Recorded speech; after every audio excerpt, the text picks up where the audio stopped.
to another episode of Men to Men Podcast. I'm Malik Carey along with my co-host Brett Kyle. Brett, what's going on today, man? Hey, Malik. Hey, man. How you doing, bro? I'm good, man. What's happening? First of all, happy belated Father's Day. We haven't seen each other since then. Yeah. And happy belated birthday. Yeah, had a great birthday, man. Turned another day older. Feeling really good about 53. And, it was good, man. We got to spend some time together over the birthday. Got the fellas we got out. And, one of the things that came up over the dinner we had on Saturday night was about, just the state of where we are as African-American men. In the state of Black America, I know we've done a few podcasts, and one of the things that was alarming we talked about before was, what's going on, I guess I think it was around 2053 when they were talking about, African-American net worth being like zero. And so there were some things that came out and it sparked some great discussions. And one of the things that was said was that we needed our own Black agenda. Right. And it was something that, I think we've been talking about for a long time. And, I know that there's been some talk in California about reparations and, it's a lot going on. And so, let's just, spend some time really unpacking what's going on. But, man, it was a great conversation. And I think we're going to, I really just want to just pick up on that conversation. Yeah, well, real quick, last week we talked about Juneteenth, and what we talked about during our dinner discussion was how far we have come, and we have come far. We all know that more Black people have gone to college, more Black people have degrees, more Black people have more jobs in corporate America, more Black people own more houses, more Black people own small businesses. But we're still a long, long way away from where we need to be and where we should be. So somebody brought up the whole thing about reparations. You want to talk a little bit about reparations before we get into the bigger discussion? Which is the I Black think agenda? California, I was reading an article while I was away, and it was talking about California, and I think they're going to be the first state to pass the act for reparations. I think it was it's slated for I guess 2025, around that area, and it looks like it's going through. And one of the conversations that came up was, do we give away money? Do you give away, education? And I had some push up about that, and I had my own concerns around it, and I think I shared some of those. And I said, and I'll be honest, I said, we give African Americans some money, they'll have it back in a week. And I know that's caused some controversy. Yeah, we gave a little pushback on that one. Yeah, I know, and we can, but that's okay. That's okay. But that's how I felt. And then there were some other things that came up in the conversation about, is it through education? Is it through grant? Is it through scholarship? Is it through, making sure that there's a free college education or something? And again, I just didn't agree that you just go out and start handing people money. And I think that's where I guess some of the pushback came. And we don't know where it's headed, but I think that was something that was on the table. Well, the reason why I pushed back, to be honest with you, because I kind of got the feeling that you were saying, hey, if you give us a lump sum of cash, we're going to turn around and we're going to spend it outside of our communities, and we're basically going to give it back. And I think that's where you were coming from. Exactly. I definitely was coming from there. The African-American dollar stays in our community one time, where when we look at the Asian community, it goes around 18 times. We spend $2 trillion a year, so you're going to give us another $2 trillion. They know what they're doing. And I feel like, you can call it what it is. I just feel like we would just give it back. Okay, well, let me respond to that real quickly. Number one, if we got the money, I would hope and think that we would be smart enough, that we would be educated. Let me finish my point. That we would be educated enough to realize that as a group of people throughout this country, and I think we're 16% of the country, so that's about 39 million Black people who get reparations, that somehow, some way, we would collaboratively come together and figure out what to do with this money. So that's just point one. I want to get to another point real quick.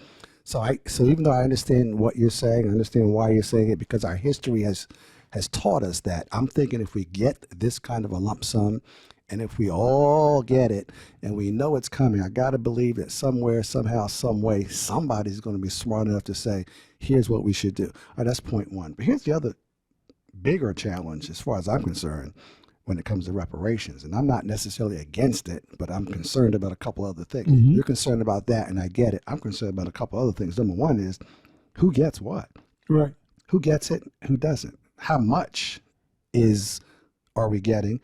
And who determines who gets what?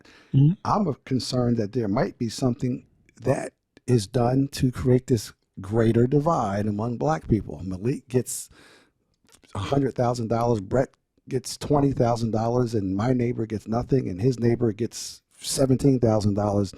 And now you have recreated, if you will, the black divide. Right. And so I'm concerned about that. And the other thing that I'm concerned about is the impact that reparations might have negatively on the black community. Well, if I look at all of the communities that have gotten some type of reparation, and I look at what happened with the Indians, they gave them reparations, and look are they any better or worse than where they were before? You know, you got to talk to an Indian to answer that question. Well, I'm gonna say the Native Americans. I'm gonna keep use the right way. The Native Americans are sitting out there in Arizona and New Mexico and in the Plain States, and you know they've just secluded them and threw them away. I mean, I think the Japanese Americans got some money, and I think they were probably able to do some great things with theirs. But again, for me, you're saying we hope we're educated enough, but we're not. I'm just calling it what it is. Again, we spend $2 trillion a year, and we don't have, and we're educated we're more educated today than we ever been before in our lives, and we still spend $2 trillion a year and don't have anything. And I'm going to move on because we have a lot to talk about. Yes, I'll just make this last point on this. Okay. That's a big difference between us spending, as individuals, spending trillions of dollars outside of our community. We have no community to spend the money on. That's true. We don't have the stores. We don't have the business. What about all these inner cities out here? Come on, we do have communities, but everybody else is in our communities. I'm like, we don't own the stores. Oh, no, I totally agree. Right. Stuff from. Okay, I'm sorry. We don't own the food stores. We don't own the liquor stores. Right. We don't own the laundromats. We don't own anything. So why don't we start with that? Well, that's my whole point. If we got reparations, then hopefully we're going to be made aware of the fact that we're getting them, and hopefully there will be smart people who are black economists, black civic leaders, who black social scientists, black sociologists, and black planners who are say, hey, here's what we can do. We got the internet, we got YouTube, we got all this social media. I just got to believe that somehow, some way, somebody will help us figure out what we need to do. So, why is it everybody else got to help us though? Like when I say somebody else, I'm not saying non-black people. No, I'm not saying right, exactly. Well, I'm saying somebody has to help us because you're the one that said we don't know what we're doing. You're the one that said we're spending all the money. You're the one that said we're going to give it back. So I'm saying, okay, if I agree with that, then we get rid of. We eliminate that by listening to people who are good at financing, funding, spending money, allocating money, and coming up with financial plans. I like that. So that's how I would handle that. But the bigger problem to me would be, is there equity in the reparation? Because I can see America saying, here's how we're going to further. Right now we have poverty, we have low income, we have the middle class, and we have the upper middle class, and we have the black elite. Right now we already have 5 groups of black Americans, all right? A 5-tier system. I can see this. The same in white America? Yeah, but we're not talking about white America. Okay. We're talking about us. And so what I'm saying is I can see reparations further adding to that. Right. The rich get a little bit richer. Everybody else gets a little something, which is great. But does that drive equity? No. And so to that point, let's go and talk about what we really want to get into, and that's this national black agenda, which is what you're talking about. Yeah, and again, the national black agenda. If we really push it, it seeks to address and promote the rights, opportunity, and well-being of African Americans in the United States. And if we do it right, this agenda could challenge a range of areas. We know that there's been a historic system of oppression, and then now it's time to get some strategies and develop some implemented goals so that we can really start to look at what the National Black Agenda could be, and I think it has about 5 or 6 components: civil rights and social justice, economic empowerment, education. I think that those are really key elements. And I know we've been talking about these things for a while. Criminal justice reform would be in there. Yeah, healthcare would be in there, and community development. And as political empowerment would be in there. Political empowerment has to be in there. And when we talk about this thing, I just feel like we have to really just continue to focus on, all right, if I look at civil rights and social justice, right, civil rights and strengthens and enforces the civil rights laws that combat discrimination in housing, employment, education, and criminal justice. And I would add to that healthcare. So if I'm hearing what you're saying, and by the way, this is a very rare occasion, but I'm actually agreeing with you, my brother. Oh man! Whoa!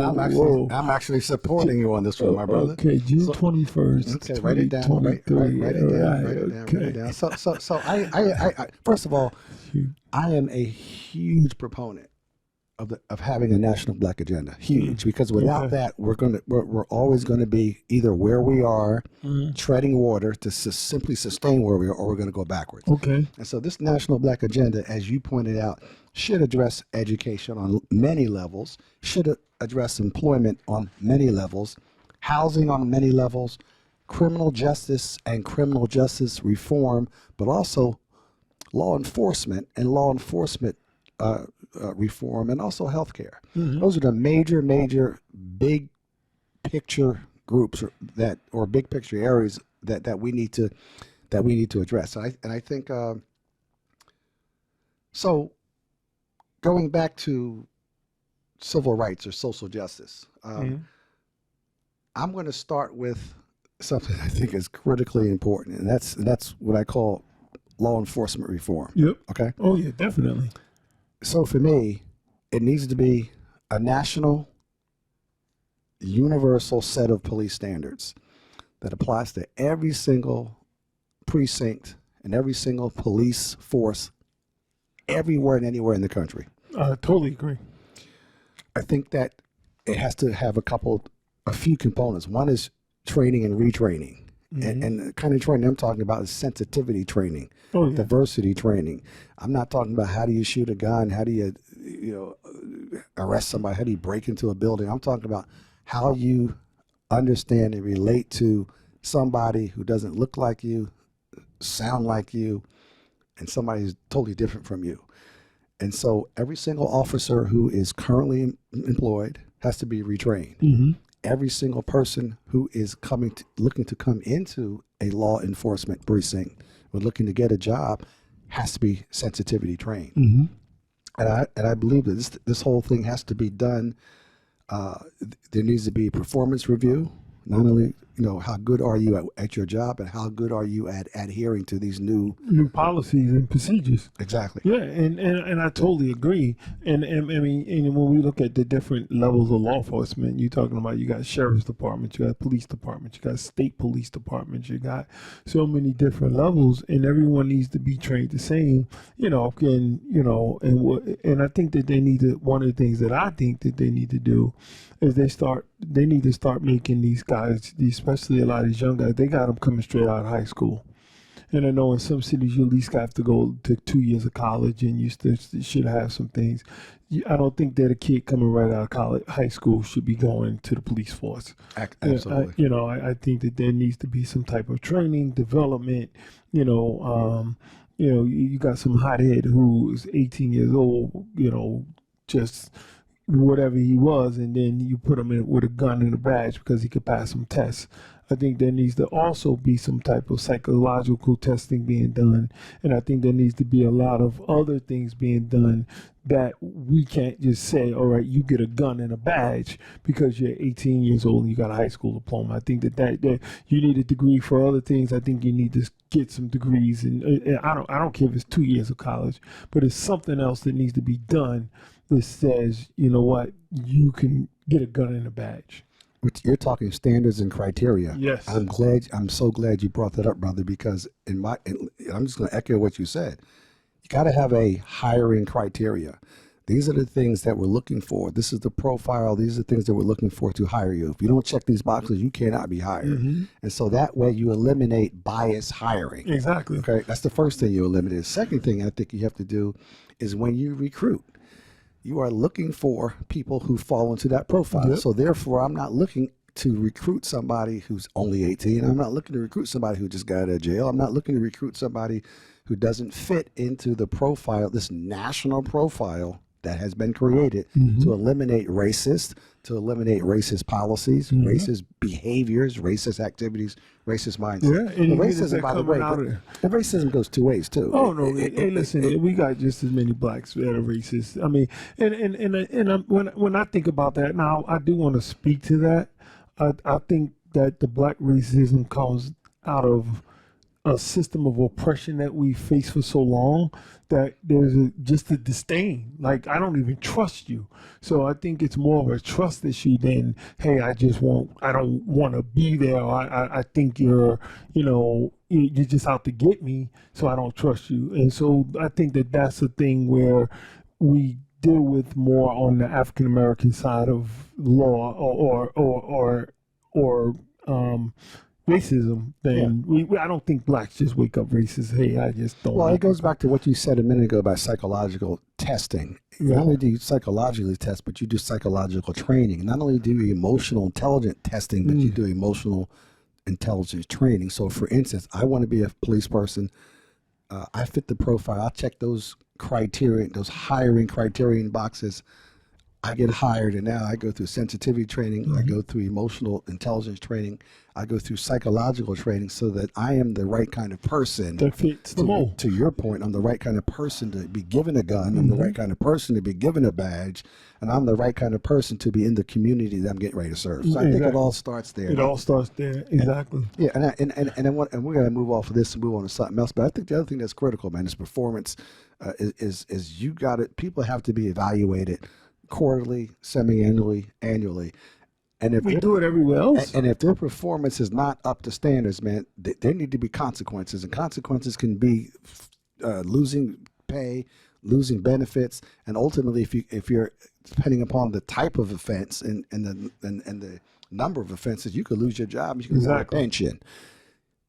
If a cop, excuse me, I don't want to say cop, if a law enforcement officer is aware of the fact that he or she can lose their pension and their job, you will not see the kind of unfair treatment that has been inflicted upon our communities throughout the history of law enforcement. Totally agree. So let's move on away from law enforcement. Well, and we talk about social justice, again, supporting the criminal justice reform, including mandatory minimum sentences, addressing all of those things, promoting voter rights, and voter suppression. We've just seen it. The last election just seemed to be just so, they're mailing ballots. People didn't know where they're getting them. There was just a lot going on, and it just felt like we would get heading back. It felt like we were heading back to the 60s, man. You talk about you can't give somebody in Atlanta, you couldn't give somebody water who was in line. I mean, just stupid stuff. It's got to stop, But again, those are the things that we're facing, and so, again, I want to deal with education a little bit. Because I think that for education, I think that that's the biggest component for me, because when you educate... Hold on for 1 second. Yeah. And forgive me for cutting you off. I want to, before we jump on education, I want to go back to what you were talking about when you addressed the whole concept of social justice, so to speak. Okay. And I want to speak to criminal reform. I think it's important to free people who were arrested for having a joint. Oh, of course. I think it's important to free people who were arrested for a minor incident that doesn't warrant a 5-year or a 20-year mandatory sentence. Exactly. Right. Oh, no, totally. And I think it's important that when people get released, whether they're released for a wrongful imprisonment or whether their time is served, I think it's critical that we have a reentry program in place in every single city where there is what I would call mass No, incarceration. I totally agree. Yeah, and we can tie that back into to the education component, and that's re-educating, even if it's something where, some of these young boys did get locked up for something small like that, and then they got to come out. They have no high school diplomas. They have none of that. But the education component is, to me, so key, because if we start to educate,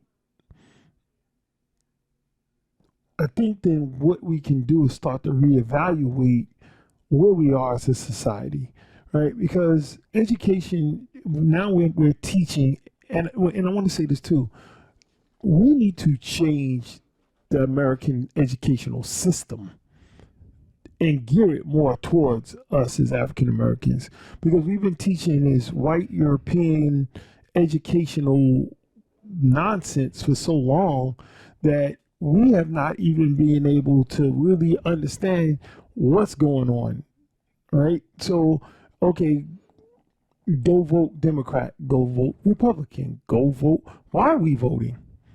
Yeah, but you know what? As far as the educational system is concerned, I'm looking at it a couple different ways. Number one, I'm talking about having an equitable educational system in Black communities. Yep. And what that means to me is, to your point, we absolutely talk about Black history. It's part of the curriculum. You see what DeSantis just tried to do in Florida, right? Yeah, Right. but what I'm getting at is it's not only, yes, we are teaching about our history, but we're doing it at a deeper level. We're doing it throughout our educational history, our educational journey, our educational lifetime, if you will. But I think educating is more important than even that. And what I mean by that is the educational reform that I would like to see starts with having daycare. It starts with having preschool.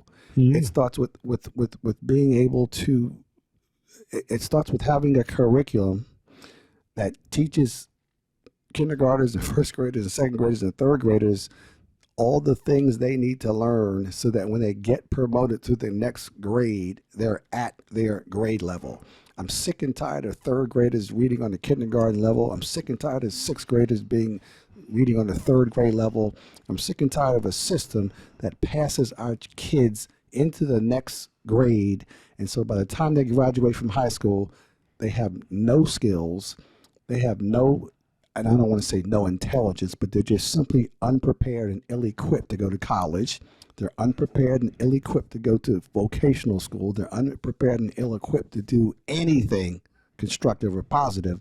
What happens to them then, Malik, goes back to what we just got finished talking about. They wind up imprisoned because of the cultural, because of the socioeconomic system they're in, because of the culture that they're in. And you know, and I know, we talked about this before. I think we had a podcast way back when you said that by the fourth grade, prison pipeline. They know how many prisons they're building. By the time you're in the fourth grade, they exactly. So it's that prison pipeline. So we have to eliminate that. I got to ask the question though: how much of this is the parents' fault? Well, part of this reform, this public school education reform deals with educating parents. It deals with equipping parents, and I'm going to speak to that real quick. That's why you have these daycare centers.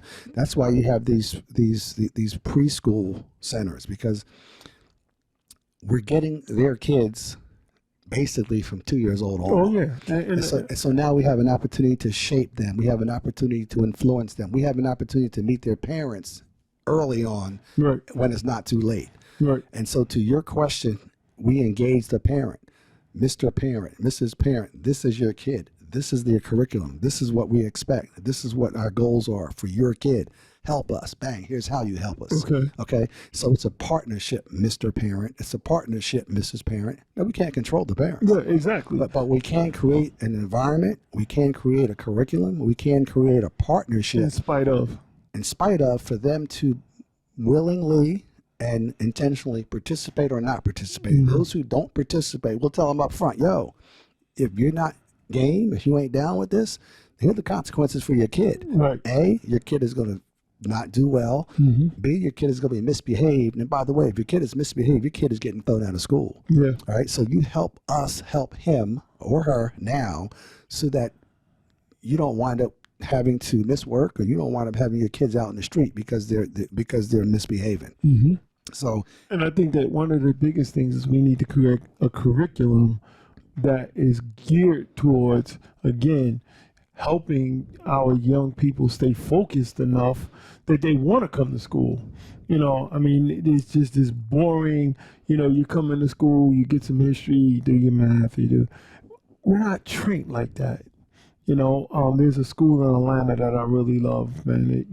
They do a lot through movement, beats, African beats and hip hop, and but the kids, they're so involved and so engaged that that's who we are. And you've been putting this Eurocentric education model on us, and it's not working anymore. Well, here's the thing about that. And I hear what you're saying, and you're 100% right. But here's the thing about that. That's not it.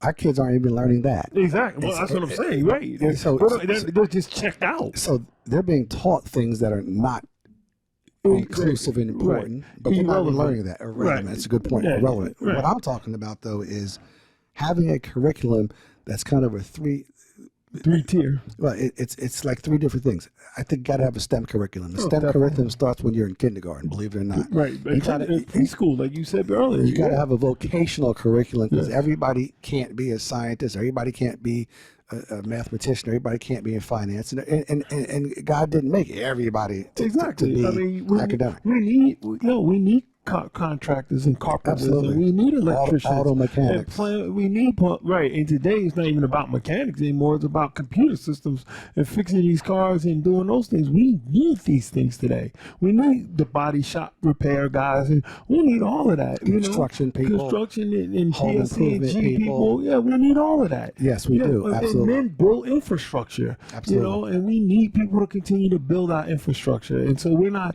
but again, make it appealing for them to want to do that. Well, part of the curriculum, and that's a great point you make, Malik, part of the curriculum is obviously getting innovative, creative teachers, and they have to be cultured. They have to be trained. They have to be conditioned.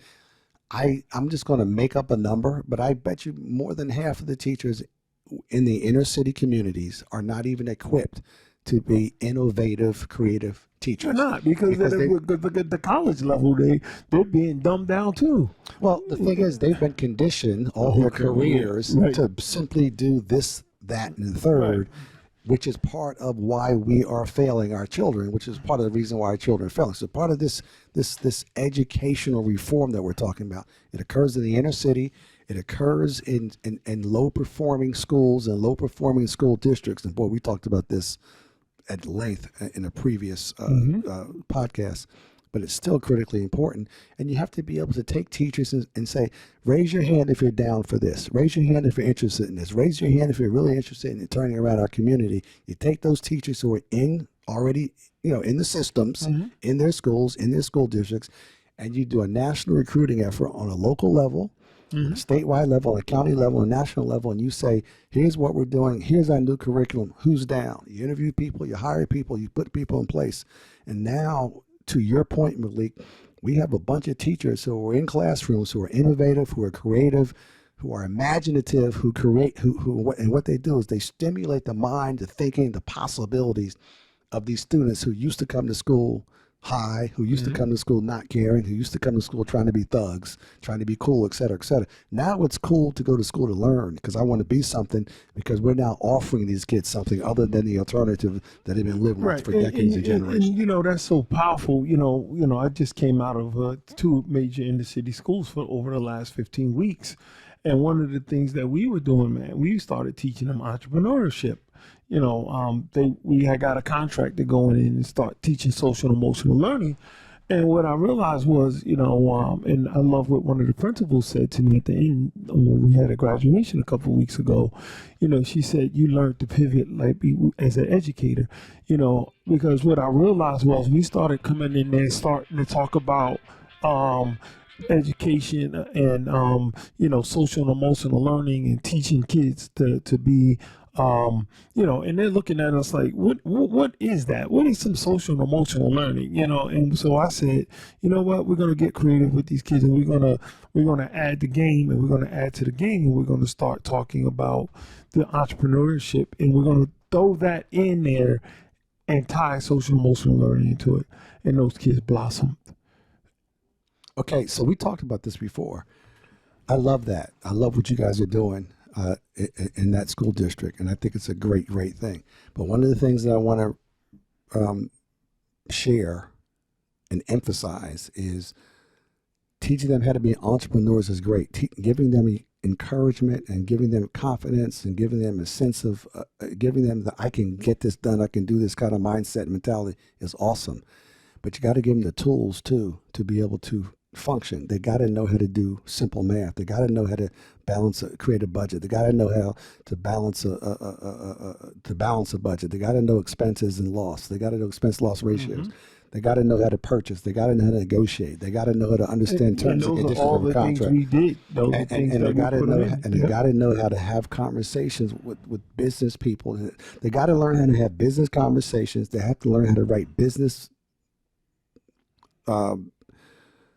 correspondence in order to be an entrepreneur. So as you guys walk through this concept of being entrepreneurs, you got to please make sure you're giving them the components of what entrepreneurs do. What do they do every day? What are the skills they need to have?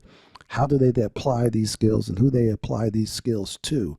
So that not only are they excited, Malik, by your energy and your passion and your creativity, not only are they excited about doing it, but now you're also telling them how they're going to do it. And that's what's critical. That's what that's what's up. Oh, yeah. That's what's up. That's it. And then the final, man, so we want is, they're gonna have to start investing in our school systems in the Black area.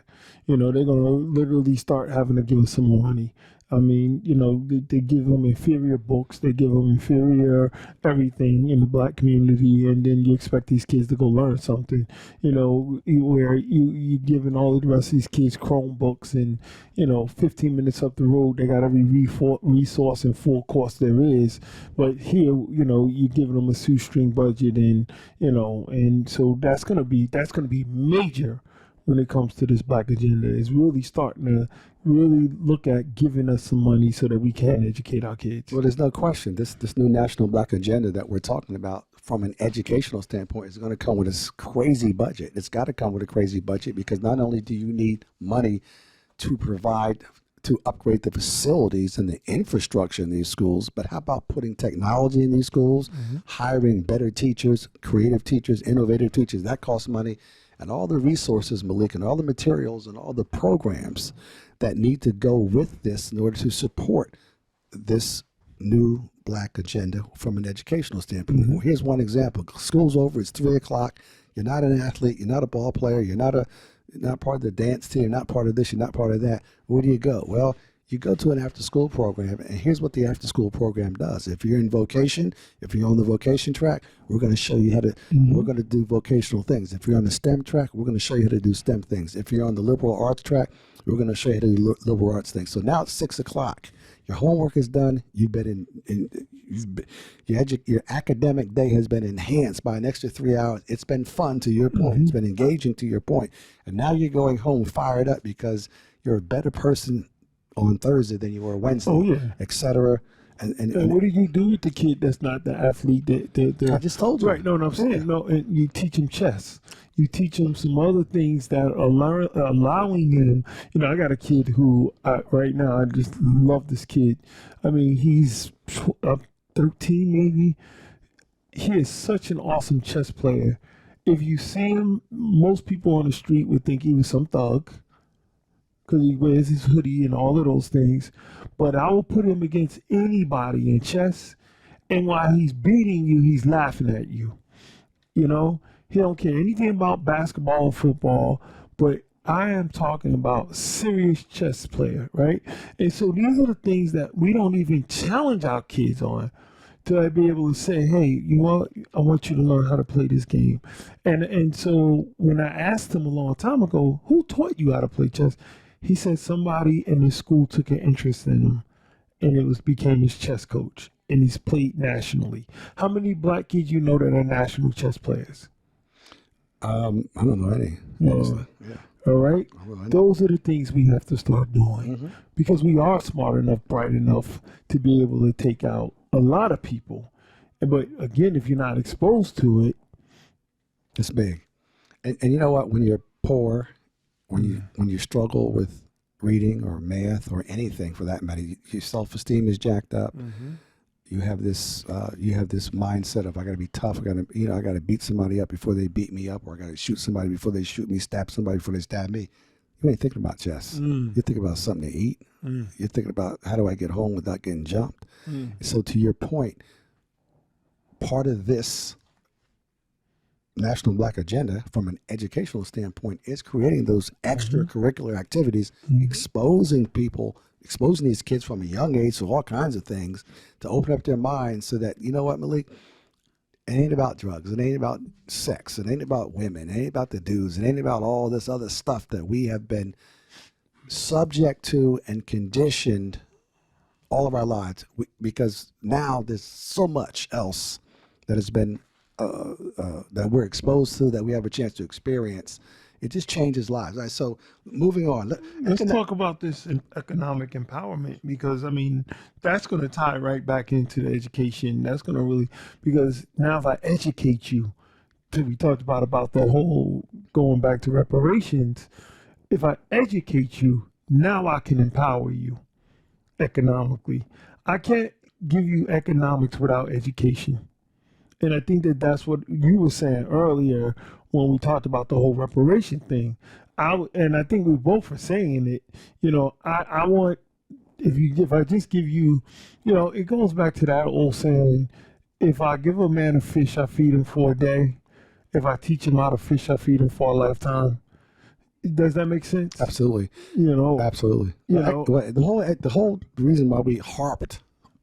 And I'm going to use the word harped on this education thing because what that does is if you do that right, you're giving yourself an opportunity for economic empowerment. And what is economic empowerment? It's a couple different things. One, it's getting a good paying job so you don't have to live in poverty, or it's getting an opportunity to start a business if you choose to be entrepreneurial. And more than anything else, it allows you freedom to basically utilize the education you have, the experience you have, and the skills you have to kind of do what you want, because people can't stop you from doing things that you are educated and experience and have expertise around, especially when there's laws put in place behind this new Black agenda, which speaks to economic empowerment, which speaks to the ability that I can go buy the house in the neighborhood I want to live in. I can buy the kind of house I want. I don't have to deal with redlining. Oh, and by the way, when I do get hired, I'm not getting 20. Well, first of all, I am getting hired. And it's not like, oh, I can't find qualified Black people to do this. Oh, I can't find a qualified Black woman to do that. And that's the reason why there's no Black people in this corporation. You look to your left, you look to your right, I'm the only one. Well, that ends because there are qualified Black people. We just got finished educating them. Right. We just got finished educating them. We just got finished sending them to high quality undergraduate schools, universities, high quality graduate schools. So they come out either with an undergraduate degree or a graduate degree or a degree or a specialty degree. So they're not qualified, just like everybody else. They're not qualified to get these jobs. And the law says, because we do have this new National Black Agenda, the law says you have to actively recruit them. And once you recruit them, if they meet these criteria, they got to be hired. Right. They got to be hired. Now, we're not asking anybody to hire somebody who's not qualified. We're not asking anybody to be hired who can't get the job done. But what we are saying is, if there's 10 people to be hired and 5 of them are Black and 5 of them are not Black, and they're all qualified, we need to be represented on those jobs. And when we get represented, so my salary needs to be the same as his, needs to be the same as the Asian, the white, and the Indian. So are we looking at tuning up affirmative action? Or are we looking at saying, you know what, we're going to wipe affirmative action out, we're going to set some new laws? What do you think about that? Well, we talked about that Saturday at dinner, and here's the thing: affirmative action needs to either be rethunk or rethought of or rewritten to mean what it should mean, Right. which is, if qualified, I'm hired. Right. But And the it only also, thing that they did to me, this, and I'm sorry to do this, but what they started doing with affirmative action was it started out one way, we need to hire blacks, and now is we need to hire women, and we need to hire gays, and we need to hire this one and that one. No, that's not what affirmative action was made for. Affirmative action was made to make sure that we're sitting at the table, and then every other agenda came in and replaced our agenda once again. yeah. And again, what we're talking about here is the new national black agenda. Yes. And so what we're not trying to be racist. We're not trying to be separatists. We're not trying to divide black people from everybody else in the world. Let's make that clear. We're talking about fair and equitable. That's what we're talking about. And it has not been fair and equitable. And we're talking about 200-300 years of being oppressed, 200-300 years of being promised reparations and not having gotten them. So what we're doing now is we're creating a national black agenda, and from an economic empowerment standpoint of view, we are qualified, and so there has to be a recruitment initiative. You don't meet it, you're penalized tax-wise. There has to be a hiring initiative. You don't meet it, you're penalized tax-wise. And now once I am hired, my salary is equivalent to that of the Asian, equivalent to that of the Indian, equivalent to that of the white person.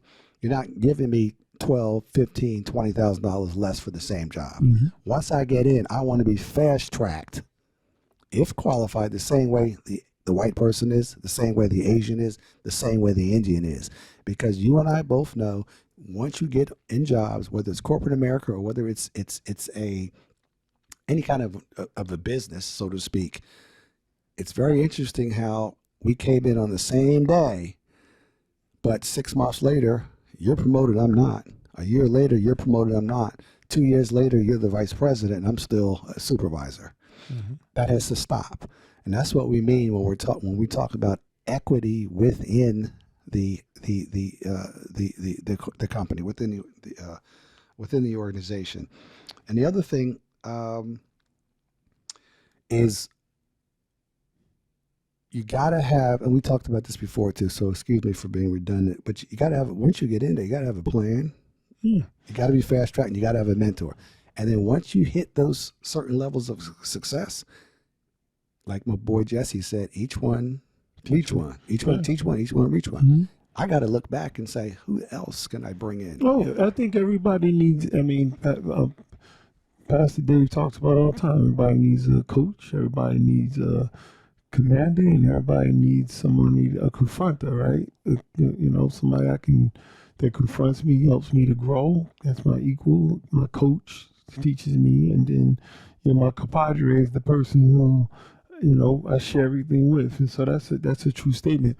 And again, with this economic, I think that really understanding this economic empowerment too is really just, even for the people who aren't in college, making sure that they're trained. Making sure at the next level, whether it is carpentry, creating even more schools at that next level, construction schools, and electrician. We need more. We really do. We need more black electricians. I know some brothers that are electricians that, hey man, it's a job. They don't get dirty. The plumbers get dirty. These brothers make a lot of money. But even if you're a plumber, and even if you're a job where you do get dirty, so what? Yeah. You're making money. You're taking care of your family. You're an integral part of your community because you have economic empowerment. And so we're not minimizing any occupation. What we're saying is, have one. Exactly. And what we're saying is prepare yourself to have one so that you can make the kind of money that you need to make so that you can live, you can be self-sufficient on the one hand, and if you're a woman or a man, you can take care of family because of the fact that you went out and you got work, whether you're in a suit every day, whether you're in a jumpsuit every day, It just doesn't matter. The most important thing is opportunity is presenting itself. You got to be prepared for it. You got to be able to take advantage of it, and you got to be able to move forward once you get into those roles. Mm-hmm. So, and the other thing about economic empowerment is not only the job or the business, the money you make. What do you do with that money? Economic empowerment allows you to buy into the housing market that you want to buy into. Economic empowerment allows you to invest money the way you want to or can. It allows you to have passive income. Now, again, we talked about all this in previous podcasts, but the National Black Agenda addresses all that stuff. It addresses every single phase and facet of life, specifically for Black people, so that we can move past oppression, so that we can move past living in inequality, move past living in disparity, so that we can live an equitable, fair life. Mm-hmm. And so that involves every particular asset or aspect, I should say, of our lifestyle and society we live in. Mm-hmm. Healthcare. Real quick with the healthcare piece. And we talked about this a couple weeks ago when we did our, we talked about disease states, then we had a 4-week thing on mental health. So we're not going to beat that to death. But the deal is in healthcare, you got to have access to quality healthcare. You have to have access. Black people need to have access to quality healthcare professionals, and quality healthcare professionals need to be able to understand, need to have the emotional intelligence, so that's training and development, how to talk to, how to understand, and how to diagnose and how to treat Black people. I got one for you. What about increasing the diversity in healthcare? You know, we need more Black doctors. Yeah, absolutely. I mean, that used to be a noble thing. Mm-hmm. You know, I mean, most of the Black doctors that are coming out, they're not Black, they're African. Mm-hmm. You know, I mean, what about going back to the educational component? You can't tell me that there ain't no Black young men out here and young women who can't be doctors. You can't tell me that. You're right. You're right about that. But here's the thing, Malik. The numbers show that there are fewer and fewer and fewer and fewer going into medicine. School. And right. The reason why? Well, there's two things. One, you have to have the aptitude, number one, and that goes back to having starting off with a quality education from day one. You can't wait till you're 11th grade to want to be a doctor. That's the first thing. Right. The other thing is that, and I don't want to come off racist or anything like that, but the other thing now is these med schools, man, they're extraordinarily interested in Africans, Asians, and Indians. Oh, of course they are. And have very, very little interest in Black Americans or African Americans. And so therefore it's harder for Blacks who want to get into med school. That goes back to what we talk about when education and exposure, right? It goes back to that. You know, back in the day, even with Black nurses and RNs, right? They were. You know, my grandma, my whole family, grandma was a nurse, auntie was a nurse, all my aunts were nurses, right? That was a noble thing. Well, nobility is not the issue. The issue is accessibility, opportunity, and the fact that there's just not a large pool of African Americans who are in med school. Now, right. Howard has a tremendous med school, and is a tremendous med school. And also Meharry. In Atlanta. Yeah, and Meharry in Nashville. Yes. So my solution would be, and obviously there are great institutions all over the country who have med schools where there are Blacks. But here's what I'm doing, bro. I'm cherry picking. Right. You know what? If I'm a major health, if I'm on the health committee, by the way, I'm getting way ahead of myself. So there's a committee. So each and every one, let me back up real quick. Each and every one of these, in order to have this National Black Agenda, you have to have a committee, okay?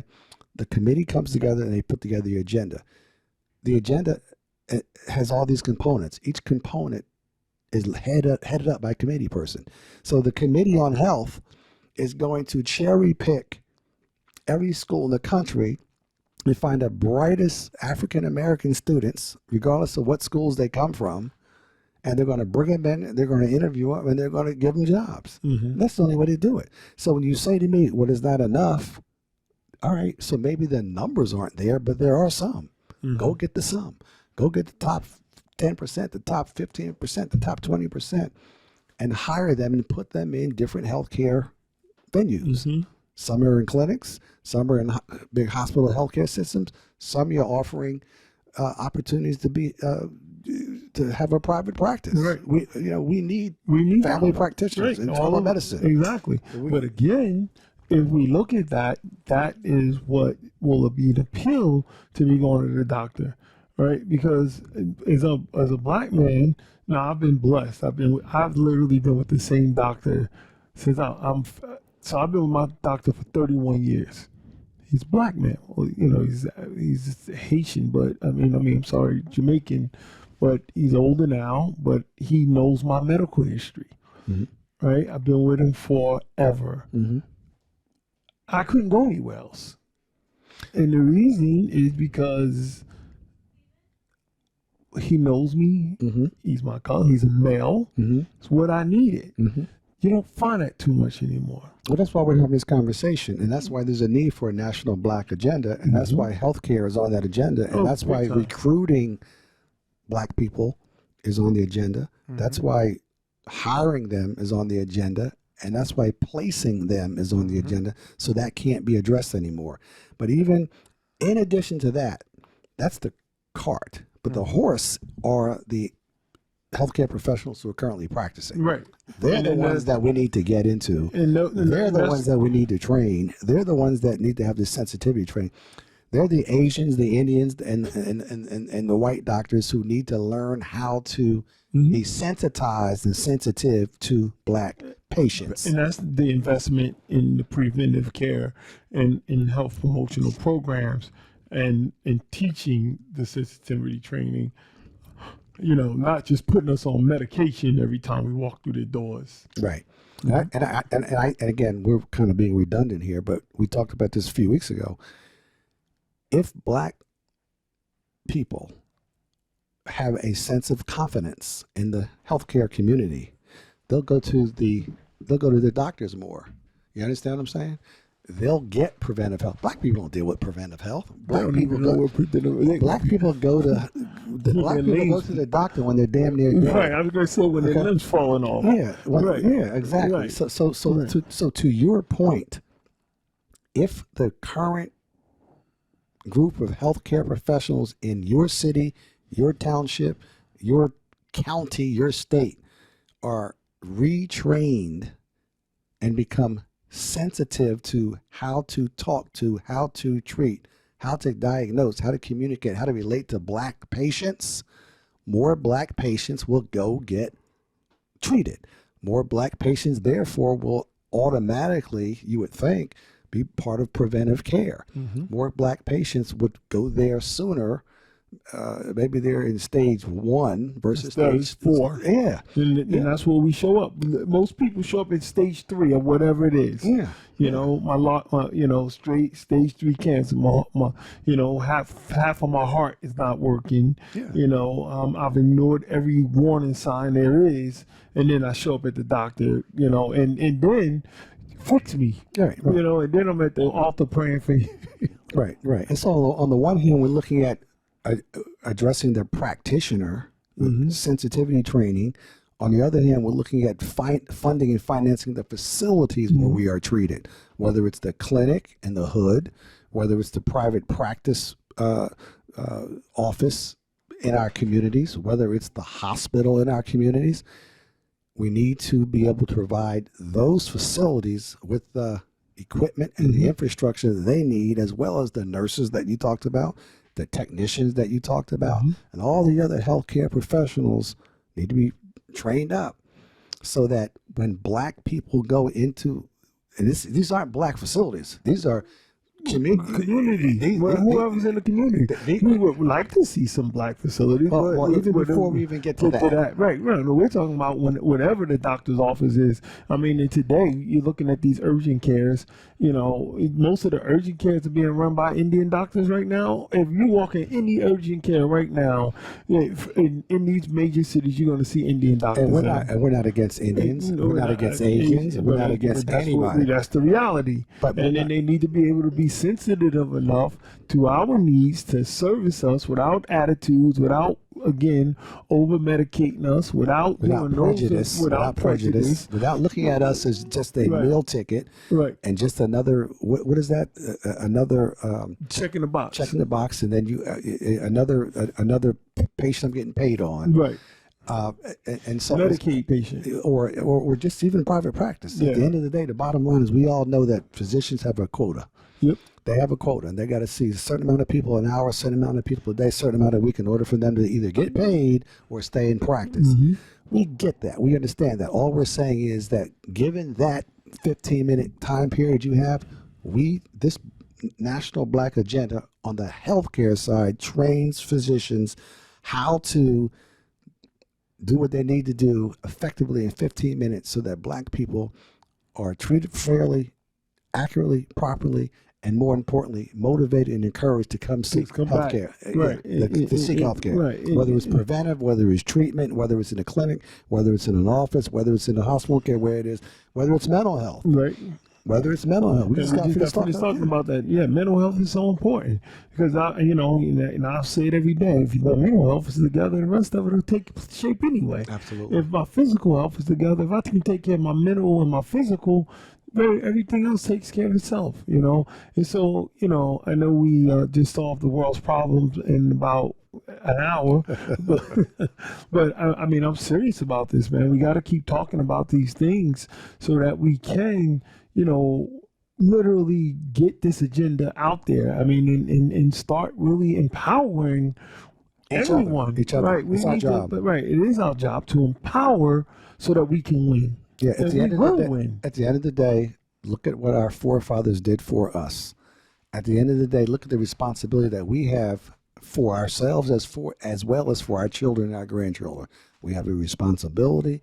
We have an obligation as Black Americans, and I think the purpose of this whole conversation is to one, provide knowledge, to have a discussion, but the other thing is to encourage and motivate us to take action.